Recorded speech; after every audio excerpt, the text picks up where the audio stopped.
Bonjour à toutes et à tous, alors voilà, arrive la fameuse période des vacances, Baruch Hashem. Enfin, après toute cette année de Corona, on pouvait se retrouver en famille, mais dans un autre endroit que la maison, ça fait toujours plaisir. Et puis justement, voilà, Baruch Hashem, un vent de liberté, on arrive les fameuses vacances dont le monde entier les attendait. Pas seulement les Français, pas seulement les Israéliens, le monde entier les attendait. Et justement, je voudrais parler un petit peu de ce sujet parce que c'est un moment qu'il faut savoir optimiser au maximum, parce que c'est un moment qui est très important pour, non seulement pour nous-mêmes, mais pour notre famille, pour notre équilibre, pour tout. D'accord, ça fait partie de la vie, des vacances. Et je voudrais justement que ce ne soit pas des vacances Doliprane. C'est-à-dire, vous savez, il y a beaucoup de gens pour qui leurs vacances, en fait, c'est un Doliprane. C'est-à-dire qu'en fait, ils ont mal à la tête toute l'année, une prise de tête, ouais, faut Corona, les impôts, le business, les associés, etc., etc. Puis d'un coup, tac, ils prennent un Doliprane pour calmer un petit peu l'esprit, pour calmer la tête, parce que de la migraine, de tout le délire, et puis et du rythme de la vie, et puis d'un coup, voilà, les vacances sont finies, et puis hop, on recommence. D'accord ? La Torah est très vigilante à ce que maintenant, lorsque on vit un bien-être, ce ne soit pas juste un Doliprane. Mais c'est qu'on puisse optimiser au maximum, en profiter un maximum et acquérir le maximum de nos possibilités et de nous recharger véritablement nos batteries et l'essentiel de notre vie pour que Bezrat Hashem, on puisse se servir de ces vacances pour Bezrat Hashem recommencer une bonne période, recommencer une bonne rentrée, Bezrat Hashem. Et c'est pour ça qu'il faut être très vigilant. Et écoutez bien ce que je vous dis parce que c'est vraiment très important de ne pas tomber dans ce qu'on appelle la fausse liberté. D'accord? Parce que vous savez que toute chose qui a de la valeur dans ce monde, ne l'oubliez jamais ça, toute chose qui a de la valeur dans ce monde a forcément une limitation. Car c'est une règle. C'est une règle qu'il faut connaître, qu'il faut savoir et dont il faut être extrêmement vigilant. Parce que vous prenez par exemple un diamant, et il y a le zircon.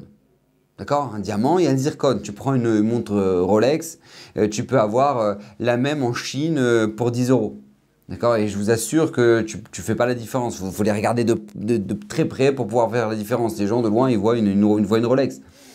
Un sac Louis Vuitton, tu peux trouver aussi une imitation. C'est-à-dire que tout ce qui a de la valeur dans ce monde a forcément une imitation. Si c'est vrai pour un sac Louis Vuitton, si c'est vrai pour une Rolex, si c'est vrai pour un diamant, alors il faut savoir que c'est vrai aussi pour les valeurs de la vie.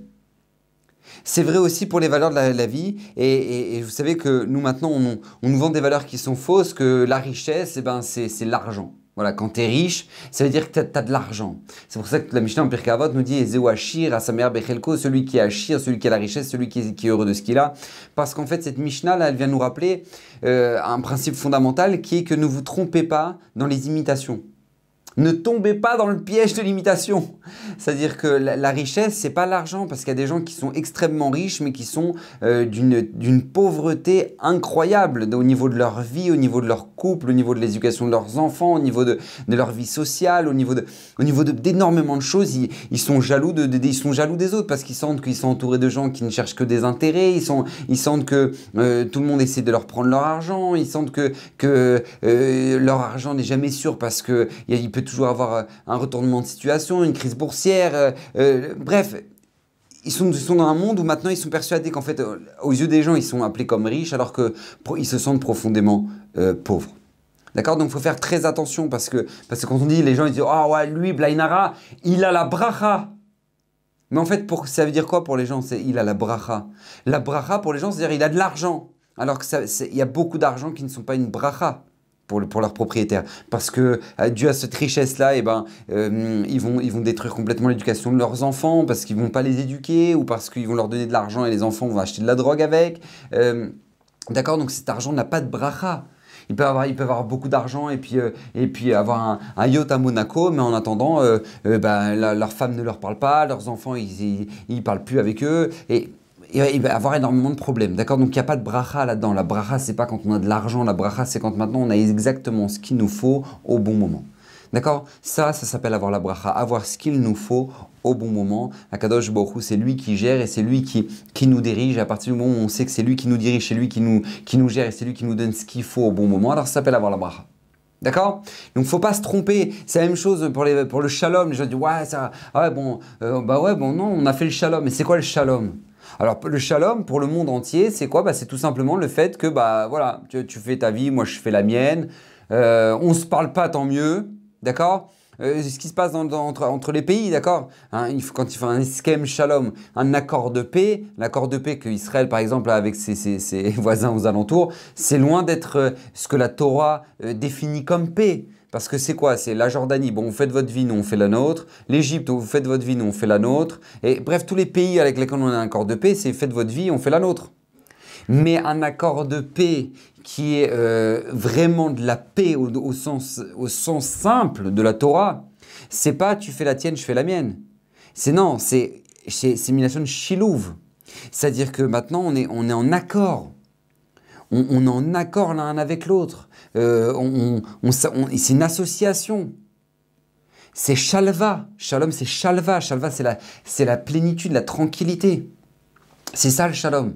Faire le shalom dans le couple, quand la plupart des gens se disent bah non, on a fait le shalom, bah, c'est quoi le shalom? C'est-à-dire en fait, on se parlait pas, elle m'a pris la tête, elle m'a énervé, elle m'a mis les nerfs. Et bah tu sais quoi? Je lui parle plus. Et puis ça fait 2 jours qu'ils se parlent plus. Et puis un matin, ils commencent à se réveiller et puis ils se disent tu veux un café? Tu veux un café? Et puis la femme, elle a répondu. Elle dit ouais bah ok, si tu fais pour toi, alors fais pour moi. Et là, d'un coup, il dit ah bah c'est bon, si elle m'a parlé, elle m'a répondu, ça veut dire qu'elle veut qu'on s'arrange, ça veut dire que. Et puis ils vont partir au travail et puis dire ouais, bah elle a passé une bonne journée, ouais, toi aussi. Ah bah c'est bon, on a fait le shalom, grave, on se parle. Mais c'est pas ça le shalom, c'est pas ça, c'est pas du tout ça le shalom. Donc c'est pour ça qu'il faut faire très attention à ne pas tomber dans ce qu'on appelle les pièges, les imitations de valeurs qui sont des valeurs essentielles dans notre vie. D'accord? Et c'est la plus forte raison et combien on doit être extrêmement vigilant dans une valeur qui s'appelle la liberté. Parce que Baruch Hashem, on trouve tous à travers les vacances un aspect de liberté. Baruch Hashem, on peut souffler, on peut se poser un petit peu, passer du temps avec les enfants, on n'a pas tout le stress du travail. Et puis là, à ce moment-là, vient la notion de liberté et puis il ne faut pas tomber dans le piège. Et c'est ça que je voudrais aborder avec vous aujourd'hui parce que justement, il faut comprendre, il faut être conscient que la société, de manière générale, essaie de nous vendre une liberté qui n'en est pas une. D'accord? Je ne dis pas ça pour vous mettre en panique, ni pour vous angoisser, ni pour prendre la tête, mais tout simplement pour être conscient de la chose et ne pas tomber dans le piège. D'accord? La société à l'heure actuelle essaie de nous vendre une liberté qui n'en est pas une, clairement. Il faut en être conscient, il ne faut pas l'oublier. Parce que, ne serait-ce que, a priori maintenant, voilà, on nous a créé ce qu'on appelle les smartphones, où maintenant on peut communiquer avec le monde entier et on est libre de pouvoir avoir accès à ce qu'on veut, quand on veut, à n'importe quel instant, à n'importe quel moment. Mais là est le piège. Ne pas tomber justement dans la fausse liberté qui serait de dire, eh ben voilà, je peux pas regarder un film quand je veux, je peux parler avec qui je veux, à l'heure que je veux, et parce que ça, c'est ce qu'on appelle une fausse liberté. Parce qu'à partir du moment où tu crois maintenant que maintenant il est minuit et que tu es sur Instagram ou que tu es sur Facebook ou que maintenant tu es ou sur YouTube et que tu es libre de pouvoir cliquer sur ce que tu veux cliquer, eh ben ne pense pas que en fait tu es libre. C'est qu'il y a une profonde volonté à ce qu'on te pousse à regarder à cette heure-là telle chose. Il y a un nouveau métier à l'heure actuelle qui s'appelle les influenceurs, d'accord? Les influenceurs, ce sont des gens qui sont payés pour ça. Ils sont payés pour accrocher les gens aux écrans, accrocher les gens à leurs produits, accrocher les gens à leur publicité, d'accord? Ils sont payés, c'est un métier qui s'appelle les influenceurs.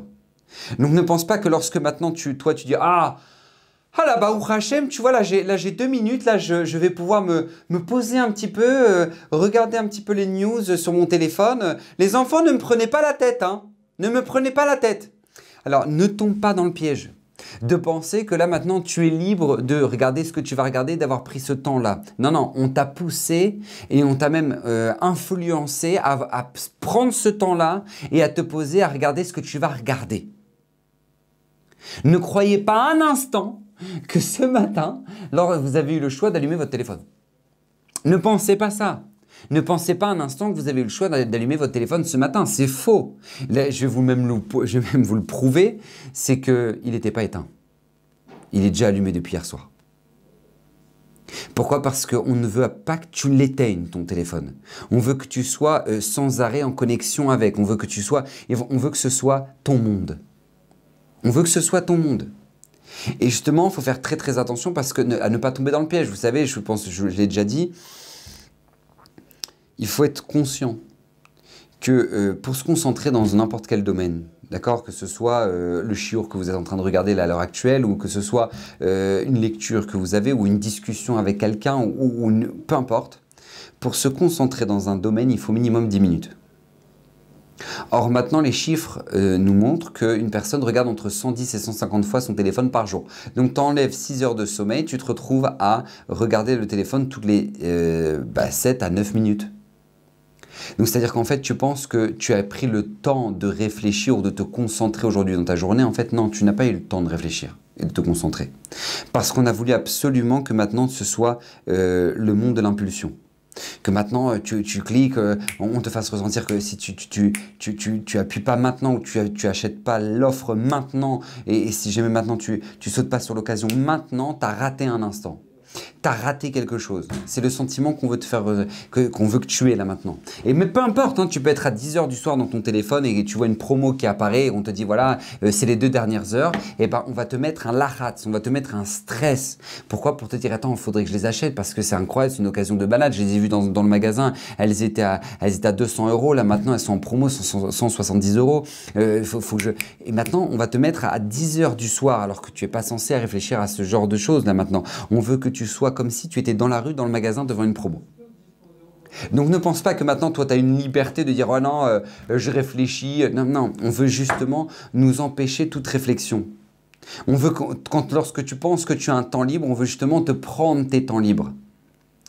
Te prendre tes temps libres pour justement te les aspirer vers les produits qu'on veut, D'accord, c'est très important parce que, je vous dis encore une fois, le regard qu'on a des choses, c'est pas du tout comme ça. On a l'impression que, bah non, moi je regarde et puis j'aime ce que je regarde et j'aime ce que je clique. Et bah oui, c'est tout à fait normal parce qu'ils te connaissent.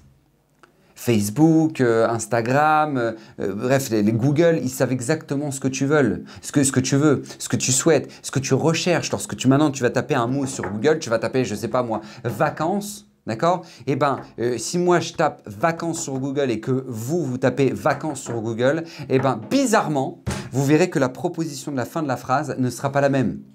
Il y aura, pour moi, il y aura vacances dans le nord d'Israël ou vacances à Yerushalayim ou vacances en France, alors que pour vous, ça peut être vacances à Miami, vacances à Eilat, vacances en Grèce, vacances parce qu'ils savent, c'est un moteur de recherche, donc ils savent exactement, ils retiennent exactement toutes tes recherches passées. Donc la proposition qu'ils vont te proposer, tu as l'impression que ah ouais, ouais, ça peut être bien ça. En fait, ils savent ce que tu aimes. D'accord? Donc ne pensez pas que vous êtes libre de choisir. Non, non, on vous a influencé. D'accord? On nous influence, pas seulement vous, nous tous. On nous influence dans notre choix. Donc, qui dit influence dit forcément manque de liberté. Et c'est pareil dans le choix des vacances que vous avez fait par exemple aujourd'hui, d'accord? Le choix des vacances, c'est pas forcément un choix que vous avez décidé par vous-même, c'est un monde d'influence dans lequel vous êtes, d'accord? Par exemple, je sais pas, votre communauté, tout le monde a décidé de partir dans un certain endroit, vous avez vu des affiches à répétition d'un certain endroit, et donc par conséquent, vous dites non, il faut que j'aille là-bas, il faut que j'aille là-bas, il faut que j'aille là-bas, il faut que je profite là-bas, il faut que je profite là-bas, il faut que je profite là-bas, parce que si j'ai pas été, eh ben, j'ai raté, j'ai pas fait de vacances. On veut te faire ressentir que si jamais maintenant tu n'as pas pris de billet d'avion, tu n'es pas parti en vacances. Et vous savez comment on va faire pour ça? On va te proposer des billets d'avion à 30 €. À 30 €, on va te proposer des billets d'avion. Et si jamais maintenant tu les as eus à 30 € et tu dis mais attends, mais moi il y a des billets d'avion à 30 € et moi j'ai pas pris les billets, donc ça veut dire qu'en fait, c'est-à-dire que je suis un clochard. Parce que moi j'ai pas pris mes billets. Donc on va te faire ressentir que tu as eu, t'as raté. On va te faire ressentir que tu as raté. Et encore une fois, nous, on a l'impression que non, tu as le choix de partir là où tu veux. Tu n'as pas eu le choix. Parce qu'il suffit que dans ton cercle d'influence, tout le monde t'encourage à y aller et tout le monde y va. Donc du coup, toi, tu dis, ouais, il faut que j'y aille. Il faut que j'y aille. Et encore une fois, tu penses que tu étais parti et regardez ce qui s'est passé avec Dubaï. Dès qu'il y a eu l'accord de paix avec les Émirats Arabes Unis, ben, tout le monde a commencé à dire ouais, bah, voilà, il faut qu'on aille à Dubaï, faut qu'on y aille. Et puis il y a eu une espèce d'excitation incroyable d'avions qui partaient les uns après les autres pour aller là-bas, pour aller profiter là-bas. Et que les gens disaient ah, te rends compte, regarde, t'as des 5 étoiles à 100 € la nuit, mais regarde, mais c'est incroyable, allez, vas-y, vas-y. Et comme ça, on a l'impression qu'en fait on a eu le choix, mais en fait, non, on n'a pas eu le choix, on nous l'a imposé. D'accord? Donc c'est vrai dans les réseaux sociaux, c'est vrai dans le choix de nos vacances, c'est vrai par exemple aussi dans le pouvoir d'achat qu'on nous donne maintenant. Moi je le dis, je le répète, je pense que l'invention la plus extraordinaire qu'ont fait les banques ces dernières années, enfin c'est plusieurs dizaines d'années maintenant, mais ces dernières années c'est la carte de crédit. La carte de crédit où les banques nous l'ont vendue en nous disant ah mais vous savez c'est absolument nécessaire parce que tu peux pas te balader avec 200 € sur toi, c'est bien trop, c'est dangereux, tu peux te le faire voler. Donc maintenant, on veut absolument que tu aies une carte de crédit, c'est sécurisé, c'est avec un code. Alors que maintenant, on sait que 80-90% des arnaques et des vols sont faits par les cartes de crédit. Et c'est plus 200 € qu'on te vole, c'est 1500 € qu'on te vole. Et pourquoi maintenant on a absolument voulu que tu aies cette carte de crédit sur toi? Parce qu'on veut, bah comme le nom l'indique, que tu achètes à crédit. On t'a vendu ce qu'on appelle un pouvoir d'achat. Et ça, c'est un kiff. Parce que toi, jusqu'à présent, tu dis, bah attends, j'ai 200 €, j'ai pas 1000 €. On te dit, il n'y a pas de problème. Tu les as, les 1000. Tu les as. Tu vas pouvoir passer la carte et tu payes en temps autant que tu veux. 4 fois, 5 fois, 6 fois, 8 fois, regarde. Et puis voilà, tu t'inquiètes pas. Et puis tu te retrouves avec des gens qui sont à crédit sur plein de choses, énormément de choses et qui sont endettés jusqu'au cou parce qu'en fait, ce qu'on leur a vendu, en fait, c'est pas une assurance de ne pas se faire voler, au contraire. On leur a vendu un pouvoir d'achat. Et qui dit pouvoir d'achat dit possibilité d'acheter ce que tu veux, quand tu veux, où tu veux. Et bah au Hachem, on t'a vendu une liberté alors qu'en fait on t'a emprisonné. On t'a emprisonné dans un monde qui est tout simplement le monde de l'achat, du commercial, des promotions, des soldes. Les soldes, c'est quoi? C'est quoi les soldes? Les soldes, c'est comment t'endetter avec le sourire. C'est ça les soldes, comment t'endetter avec le sourire. Maintenant, on va te vendre des vacances, on va te dire mais non, mais regardez, vous passez des vacances, vous pouvez aller, je donne l'exemple pour les goïms par exemple, vous pouvez aller à Disneyland Paris, vous avez une semaine pour 1000 €, je sais pas, disons, j'en sais rien, je connais pas du tout les prix, d'accord, une semaine pour 1000 €, mais en fait ils savent très bien que toi, tu vas dépenser 1000 € d'hôtel, mais en attendant, tu vas dépenser 1000 € d'achat. Parce que tu vas ramener des gosses qui sont nourris à Disney et qu'eux, maintenant, ils vont vouloir le cow-boy et après, ils vont vouloir la randonnée en poney avec Mickey et puis et en fait, tu as l'impression que toi, tu avais un budget de 1000 €. Tu dis, ouais, c'est bon, on va partir en vacances, on va s'éclater. Mais en fait, c'est eux qui t'ont éclaté. Parce qu'ils t'ont rajouté 1000 € de frais. Et encore, je suis gentil, je suis très gentil, 1000 €, c'est... D'accord, mais... Et encore une fois, on te vend une liberté. On te vend, soi-disant, un moment où maintenant tu dis « Waouh, regarde, tu vas pouvoir profiter », alors qu'en fait, on t'a emprisonné dans tes dettes. On t'a emprisonné dans tes dettes. Et c'est pour ça qu'il faut faire très très attention. Parce que des formes de liberté, on nous en vend en veux-tu, en voilà. Et alors qu'en fait, on ne se rend même pas compte nous-mêmes qu'en fait, on est dans une espèce d'esclavage. On glisse dans une espèce d'esclavage. C'est pas seulement vrai dans les réseaux sociaux ou dans le choix des vacances ou dans les soldes et la carte de crédit. C'est vrai dans tout. C'est-à-dire qu'il y a beaucoup de gens qui sont persuadés de se dire regardez, moi, je fais ce que je veux. D'accord, il n'y a personne qui me dit quoi faire. Moi, je suis libre voilà, je choisis ce que je veux, j'achète ce que je veux. Voilà, d'accord, j'ai envie d'acheter du coca, bah, j'achète du coca. Alors qu'en fait, encore une fois, tu n'es pas libre. Tu n'es pas libre. Tu n'es pas libre parce qu'on ne veut pas que tu sois libre. Parce que si tu es libre, tu es dangereux. Parce que si tu es libre, ça veut dire que tu vas à l'inverse du système. Et donc, nous, on ne veut pas que tu ailles à l'inverse du système. On veut absolument que tu fasses partie du prototype qui est... Enfin, tu suives le prototype qu'on a prévu et que toi, maintenant, tu marches là-bas dans le même chemin. Donc, on veut par exemple que toi, tu te dis « Non, non, moi, je me marie. Ma femme, elle sait très bien qui je suis. » Ok, elle savait que j'étais un nerveux, ou elle savait que j'étais pas un grand donateur, ou elle savait que maintenant moi je suis un Marocain, ou elle savait que j'étais un Tunisien, ou elle savait que j'étais un Ashkénaze, ou peu importe. Et puis c'est tout, je suis comme ça. Je suis comme ça. Elle a eu le choix, et puis voilà, moi je... Non, en fait, c'est faux. Parce qu'à partir du moment où maintenant, toi, tu pars sur des principes qui sont rigides, où maintenant tu te dis, non, moi je suis comme ça, et puis voilà, c'est tout, point. Point, je suis ce que je suis comme ça. Mais en fait, sans même t'en rendre compte, tu penses que tu es libre d'être ce que tu es parce que maintenant, toi, tu décides ton caractère et tu décides de réagir comme ça Mais en fait, tu l'as pas décidé, tu es esclave de tes midotes. Tu crois que tu es libre de réagir comme tu as réagi là maintenant avec ton gosse, de t'être énervé et tu en as mis une, ça, bah, elle va dans ta chambre. Tu crois que tu es libre de le faire, mais en fait, tu n'as eu aucune liberté de le faire, ça. Parce qu'en fait, tout simplement, c'est le fruit des midotes que tu n'as pas travaillé. Parce que la preuve, la Gemara nous dit Rechaim, les impies, Meleim charatot. Les impies, ils sont remplis de regrets. Pourquoi?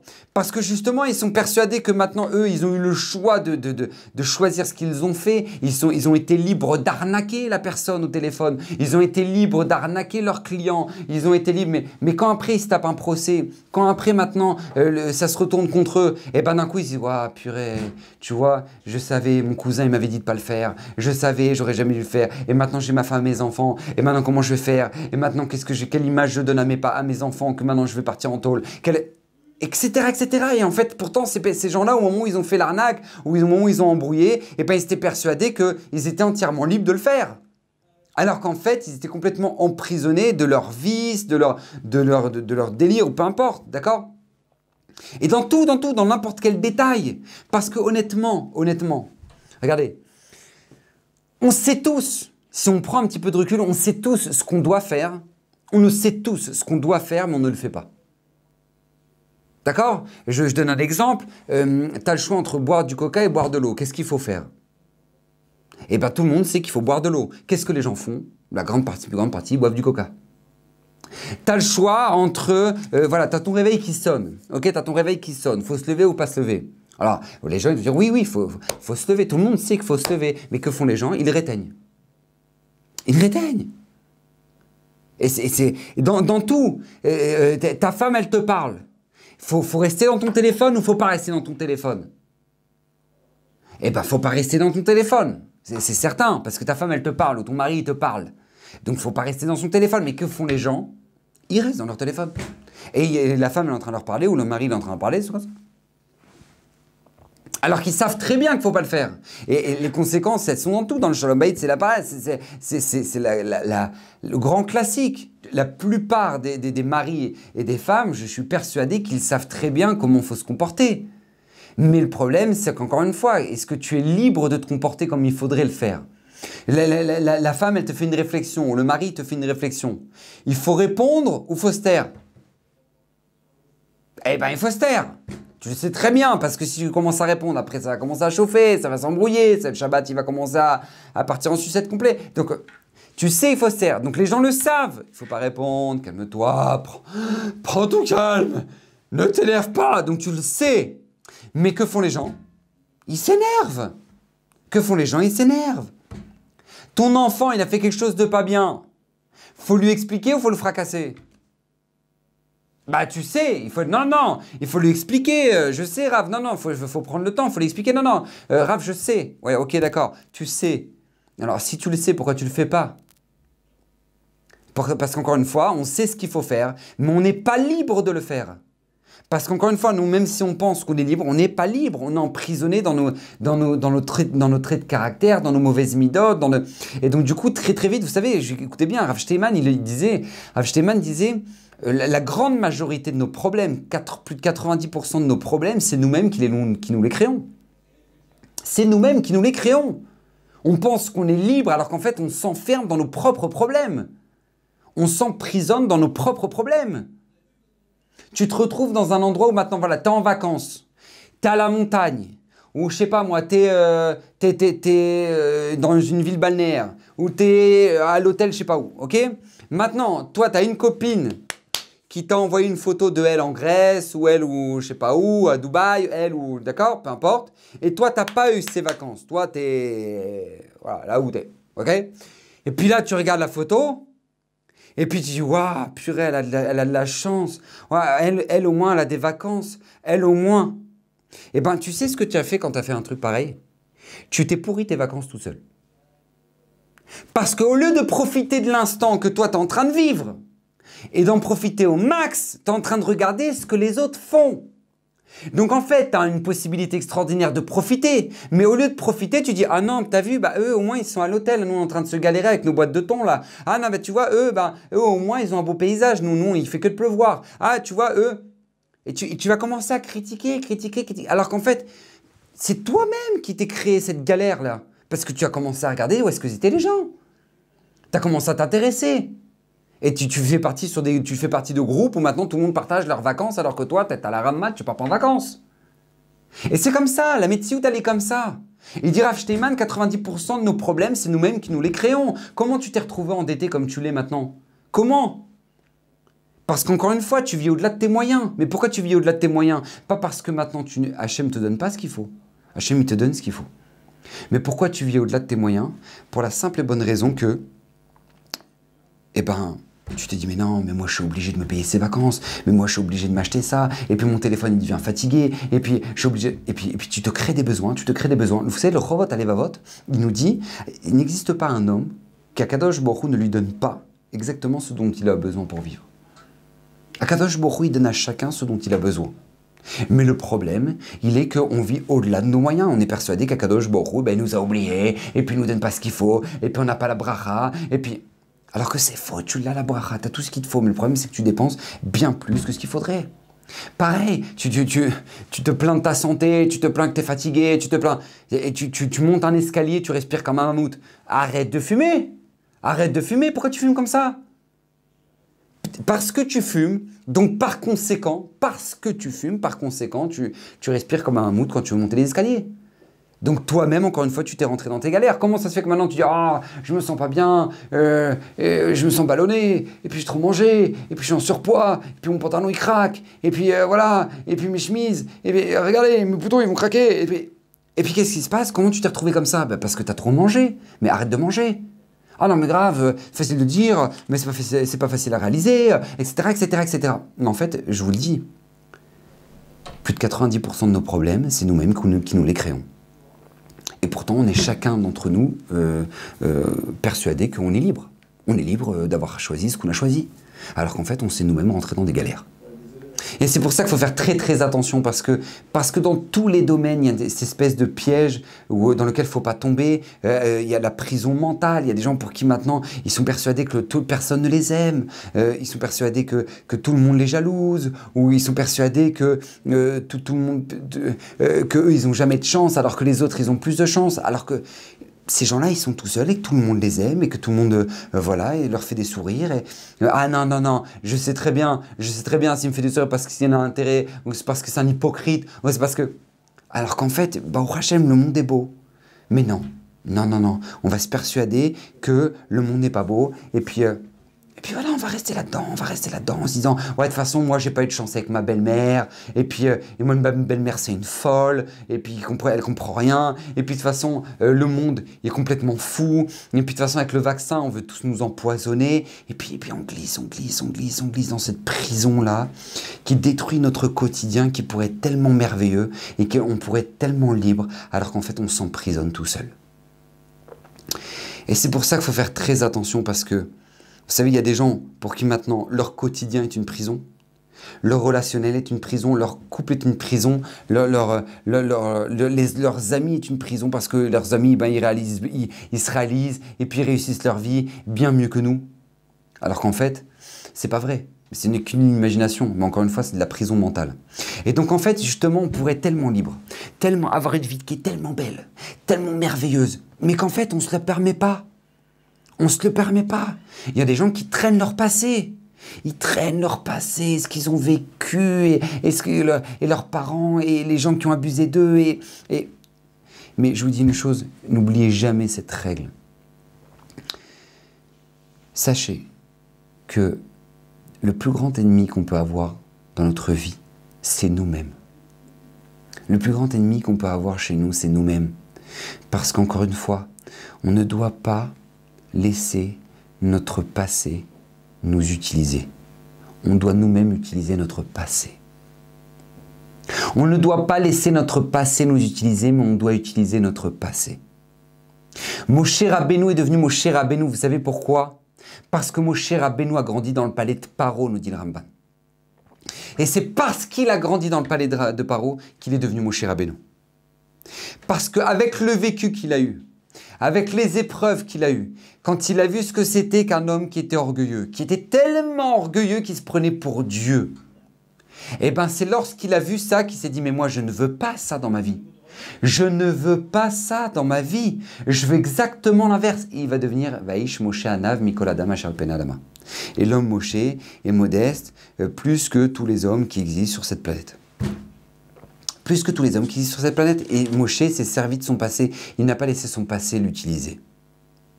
Et tous les grands, notre peuple ont eu cette capacité-là de se dire « J'utilise mon passé, mais je ne laisse pas mon passé m'utiliser ». L'Admon Mitzans Klosenbourg, qui a perdu ses 11 enfants à la Shoah, qui va construire un bâtiment, les Nishmat, chacun de ses enfants. Il va construire des écoles, des kolélim, des mikvaot, des bateknesiot, pour les Nishmat, chacun de ses enfants. Et ben, c'est un homme qui s'est dit « Il faut que je me serve de mon passé ».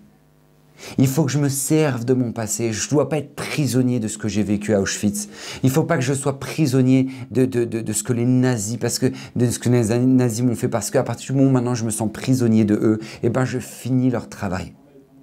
Je finis leur travail. Tous les gens qui vous ont fait du mal, tous les gens qui ont abusé de vous, tous les gens qui vous ont blessé, eh ben sachez que si maintenant vous entretenez ce sentiment de haine, ce sentiment de souffrance, ce sentiment d'incompréhension. À partir du moment où maintenant vous entretenez ça chez vous, sachez que vous finissez le travail de ce que ces gens-là ont voulu commencer. C'est comme ça que ça marche. Ne l'oubliez jamais, ne vous trompez pas. Ne vous trompez pas. Vous savez, c'est ça qui fait toute la différence entre des enfants qui ont vécu le divorce de leurs parents, par exemple. Et sachez qu'à l'heure actuelle, on nous fait croire que les enfants qui ont vécu un divorce de leurs parents seront forcément des enfants qui aussi vont divorcer ou ont de grandes chances de divorcer. Alors que c'est faux. Alors que c'est faux. La plupart des enfants, la grande majorité des enfants qui ont vécu le divorce de leurs parents, au contraire, n'ont pas voulu être victimes de ça, mais ont voulu utiliser ça. Pourquoi ? Pour justement construire un véritable shalom baïd, pour construire un moment extraordinaire. Ils n'ont pas voulu utiliser ça. Ils n'ont pas voulu être victimes de ça, mais ils ont voulu utiliser ça.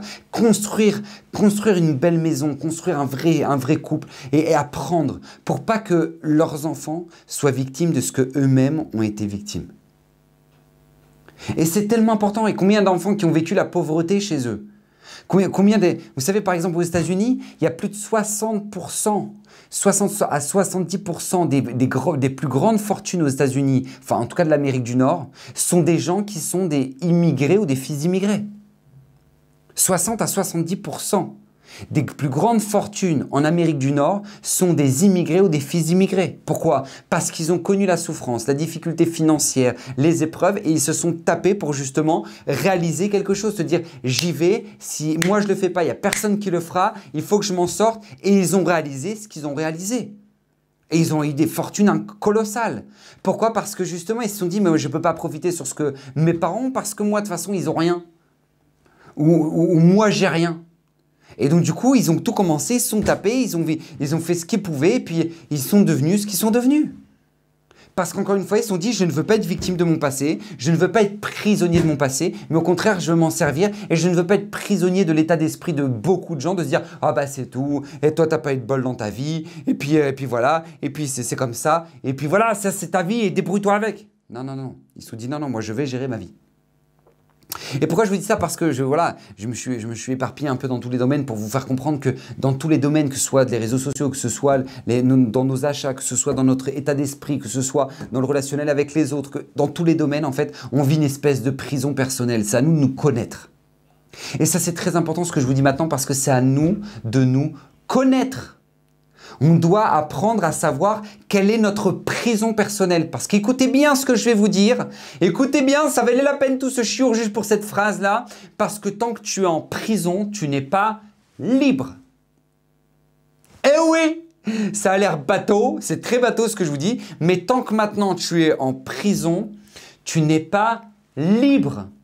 Parce que la liberté n'existe qu'à partir du moment où maintenant tu es sorti de prison. Mais si maintenant toi tu es prisonnier de tes traits de caractère, de ta colère, de ta petitesse, de ta mesquinerie, de ton vice, eh ben tu n'es pas libre.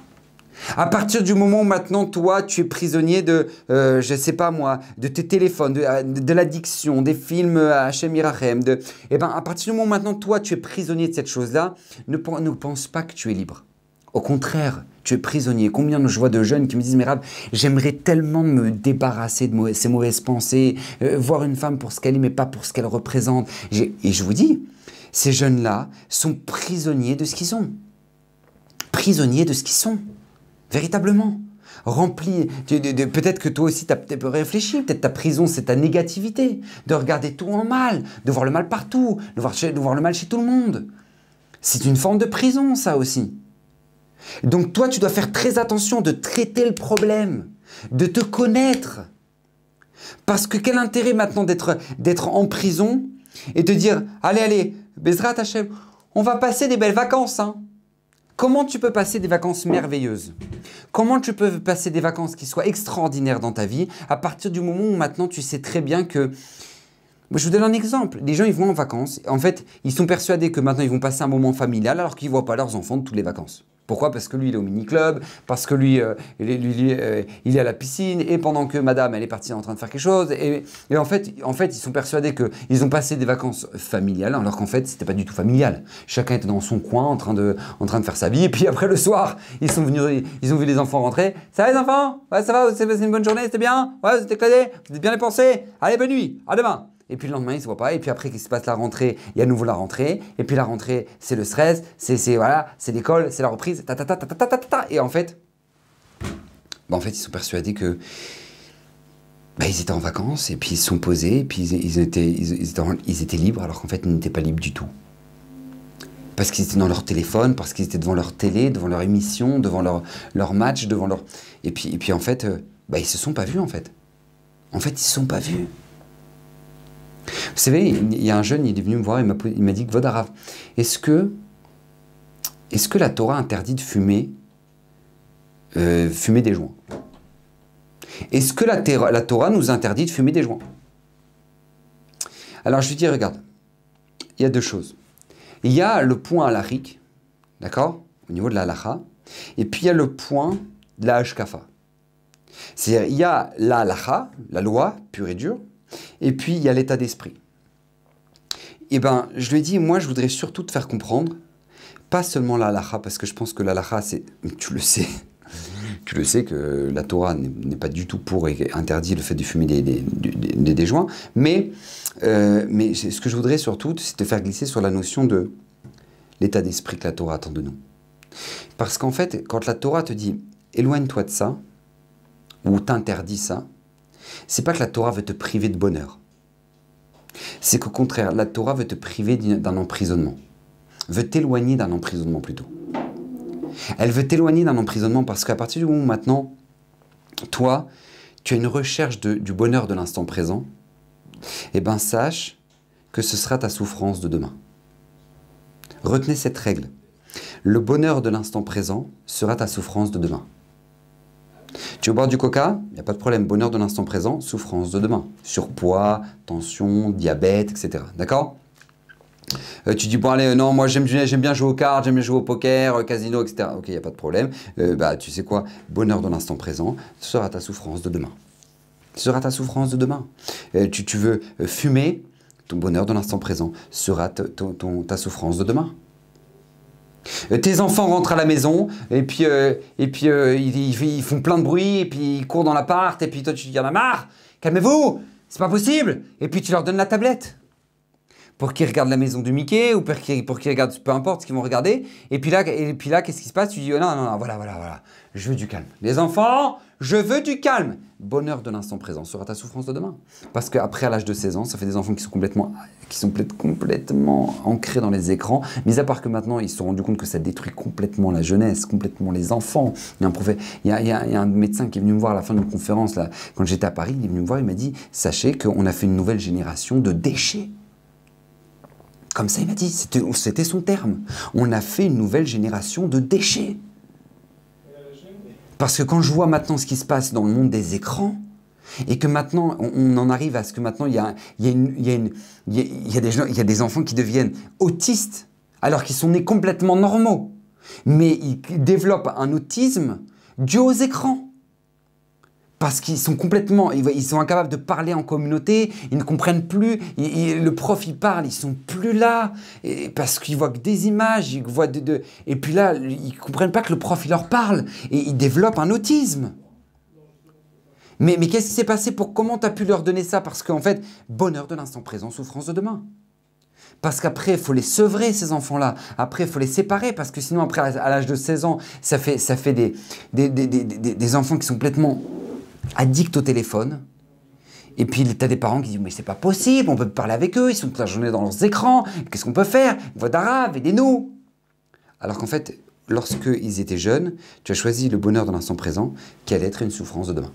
D'accord? La Torah, c'est ce qu'elle veut, elle ne veut absolument pas ça. Quand la Torah t'interdit de fumer des joints, quand la Torah t'interdit de regarder certaines choses, quand la Torah t'interdit de jouer au poker ou peu importe, quand la Torah elle veut pas te prendre la tête. La Torah elle veut t'assurer ton bonheur de demain. Elle veut t'assurer ta liberté de demain. C'est pas une prise de tête. C'est qu'elle veut t'assurer que demain tu as un véritable bonheur. Parce que tu sais c'est quoi le bonheur de demain? C'est à partir du moment où maintenant il y a une souffrance à l'heure actuelle. Regardez, faire du sport. D'accord? Faire du sport, c'est pas évident. Il faut sortir, il faut courir, c'est dur. Après, tu as des crampes. C'est vrai. Souffrance de l'instant présent. Mais par contre, souffrance de l'instant présent sera ton bonheur de demain. Tu te sentiras mieux, tu te sentiras avec plus d'énergie, plus à l'aise, avec plein de force. Tu as développé les hormones du bonheur, etc. etc. D'accord? Parce qu'en fait, tu as fait l'effort de l'instant présent qui est ton bonheur de demain. Tu as gardé tes yeux. Tu as gardé tes yeux. Tu n'as pas regardé la femme qui voulait s'habiller qui a passé maintenant. Maintenant, d'accord, tu as gardé tes yeux. Eh bien, cette souffrance, cette difficulté de l'instant présent sera ton bonheur de demain. Parce que tu vas regarder ta femme avec un autre regard. Elle sera la plus belle du monde. Elle sera la plus merveilleuse du monde. Parce que c'est elle ta femme. C'est elle que tu as choisie. C'est elle qu'Akadosh Baruch Hu a prévu pour toi. Et ça ne sert à rien de regarder une autre. Eh bien, encore une fois, pour en arriver à ce bonheur, c'est la souffrance de l'instant présent ou difficulté de l'instant présent. De faire attention à ses yeux, de ne pas regarder n'importe quel film. Ne pas regarder de film, mais ne pas regarder... Pourquoi? Parce qu'encore une fois, si tu veux t'assurer un bonheur de demain, c'est forcément une souffrance ou une difficulté à l'heure actuelle. Tu veux que ta Torah soit un kiff, que tu l'étudies et ce soit un bonheur, que tu puisses te balader dans les sugyot, dans les gmarot, dans la halacha. C'est vrai, il faut apprendre l'hébreu, faut lire, faut relire, faut réviser. C'est vrai, c'est une souffrance de l'instant présent. Mais ce sera ton bonheur de demain. Ça sera ton bonheur de demain. C'est comme ça.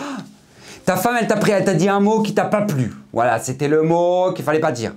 Prise de tête, maintenant. Alors encore une fois, tu as le choix. Tu peux dire non, moi voilà, elle me parle pas comme ça. Donc tu peux te dire, je me lâche maintenant. Donc bonheur de l'instant présent, souffrance de demain. Parce que tu sais très bien, il y a des mots qui sont dits, qui seront impardonnables, qui resteront pendant des années. Et de toute façon, je sais très bien ce que tu penses de moi. Tu me l'as déjà dit.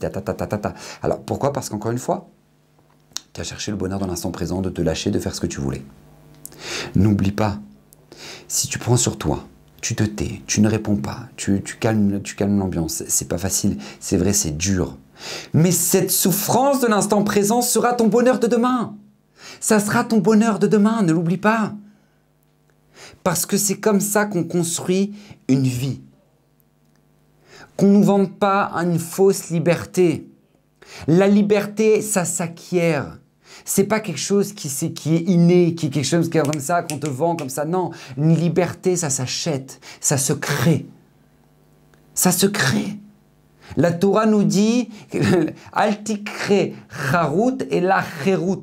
Ne lis pas que les commandements sont gravés sur la pierre, mais lis liberté. C'est-à-dire quoi? C'est quoi ce truc? Les commandements étaient gravés sur la pierre. Et la Mishnah nous dit Altikre charut, ne lis pas qu'ils sont gravés. Et là, cherut, ils sont libres. Ça veut dire quoi? Parce que tu veux maintenant, tu veux être un homme libre, tu vas devoir bosser, tu vas devoir respecter des halakhot, tu vas devoir faire attention à tes traits de caractère, tu vas devoir faire attention à tout ça. C'est vrai, c'est pas facile, c'est vrai, mais tu t'achètes ta liberté de demain. À partir du moment où maintenant tu es en vacances, et puis tu es avec tes enfants, et puis tu dis tu pourrais aller toi te détendre, et puis les enfants ils vont aller au mini-club, et il n'y a pas de problème. Mais en tout cas, je te dis une chose, si tu prends du temps de t'amuser avec chacun de tes enfants, un petit peu chaque jour, de parler avec eux, de faire une activité avec eux. Et c'est vrai, c'est pas ce que tu as envie de faire maintenant, parce que tu as tous les amis qui sont en train de faire une ambiance ou peu importe. Et bien sache que cet effort-là que tu vas faire maintenant sera ton bonheur de demain. Sera ton bonheur de demain. Et tu auras tes enfants qui diront merci papa, ah c'était super, ah qu'est-ce qu'on a bien profité, ah qu'est-ce qu'on s'est amusé. Et c'est comme ça. C'est comme ça que ça marche. Tu veux le bonheur dans ton couple? Fais en sorte de passer du temps avec ton couple. Ah, c'est vrai, t'as l'autre qui t'appelle parce qu'il a envie de faire un tennis, ou t'as l'autre qui t'appelle parce qu'il a envie de faire un truc. Maintenant, t'es avec ta femme. T'es avec ta femme. Oublie tout le monde. Oublie tout le monde. Ah, c'est vrai, c'est des sacrifices. Oublie tout le monde.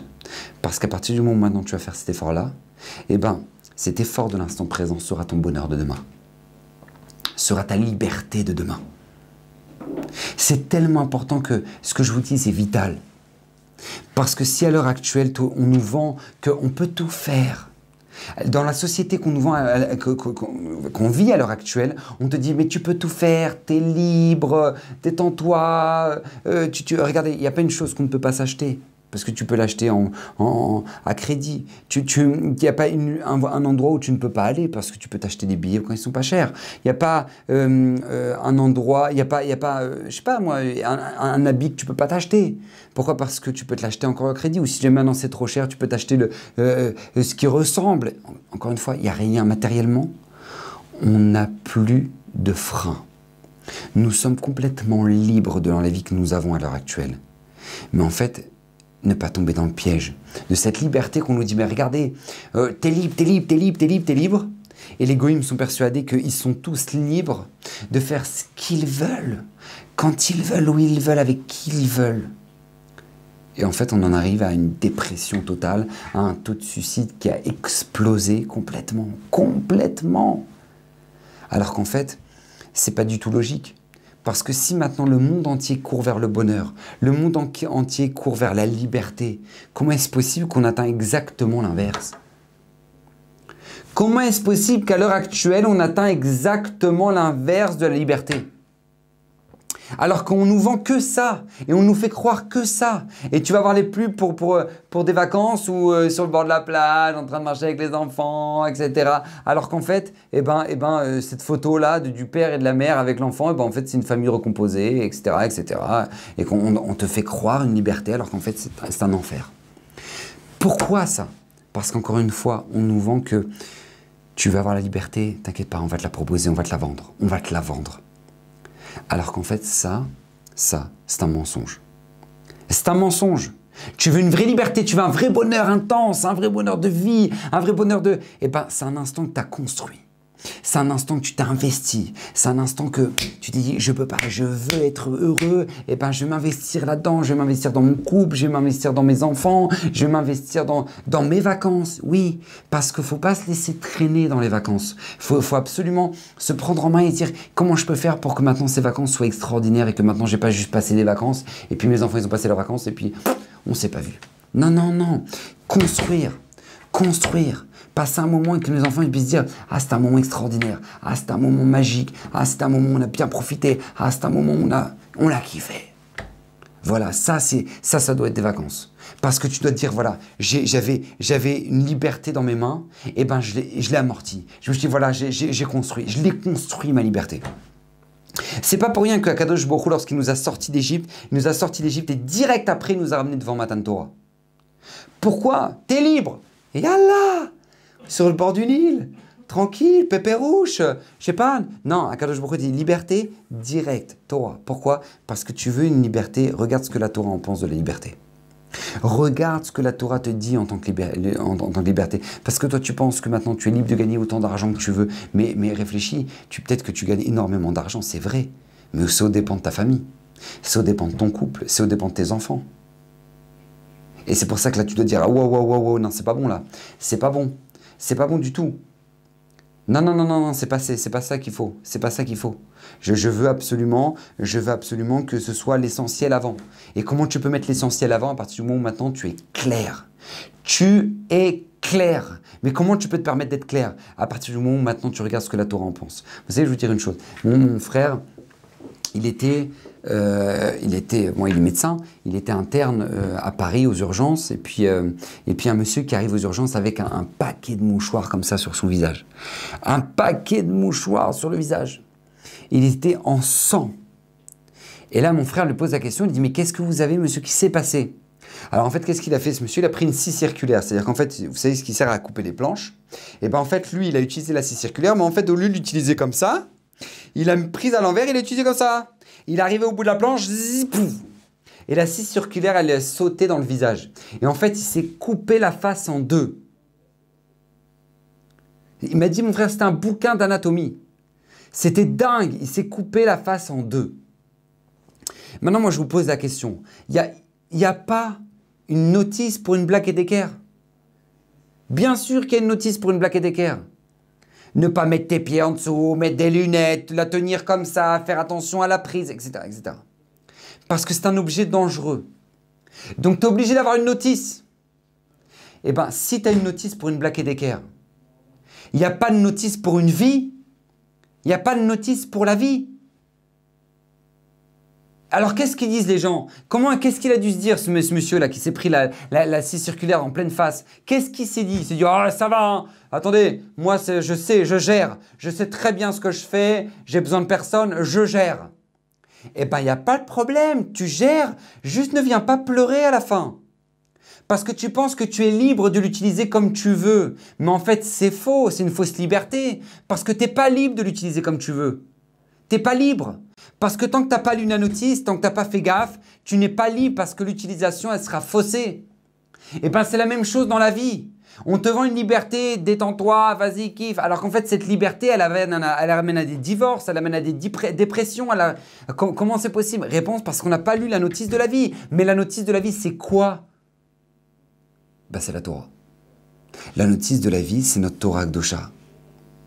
Et on doit en profiter, on ne doit jamais perdre le sens de notre vie. Et de se dire, je veux une liberté, Akadosh Baruch Hu me l'a donnée parce que je vous assure, Akadosh Baruch Hu vous a donné cette vie pour que vous soyez heureux. Akadosh Baruch Hu vous a donné ce couple pour que vous soyez épanoui. Akadosh Baruch Hu vous a donné ces enfants pour vous donner du nachat. Mais il faut juste savoir gérer. Et comment tu veux gérer si jamais maintenant tu ne lis pas la notice? Et ne tombez pas dans le piège de la société, justement, encore une fois, de dire, non, non, non, t'inquiète, te casse pas la tête. Donne-leur une tablette, ils vont se taire. Ton mari, tu sais quoi, amène plein de gens à table pour Shabbat, comme ça ce serait une bonne ambiance, mais en fait, tu n'as pas parlé avec ton mari. Et tu penses encore une fois que tu es libre et que tu as vécu des moments de plaisir, alors qu'en fait, c'est une fausse liberté. C'est une fausse liberté. Profitez de vos vacances pour acheter la vraie liberté. Le vrai sens de la vie. Construire véritablement des moments de famille, des moments de valeur, des moments d'échange pour être heureux. Ne regardez pas ce que les autres font, ne regardez pas les vacances des autres. Construisez vos vacances à vous. Vos vacances, votre bonheur. Et vous verrez, vous serez les plus épanouis. Qu'Hachem vous bénisse, bracha v'atzlacha, qu'Hachem vous comble de bonheur, et que Bezrat Hachem, on puisse chacun d'entre nous être libre d'une véritable liberté. Qu'Hachem vous bénisse.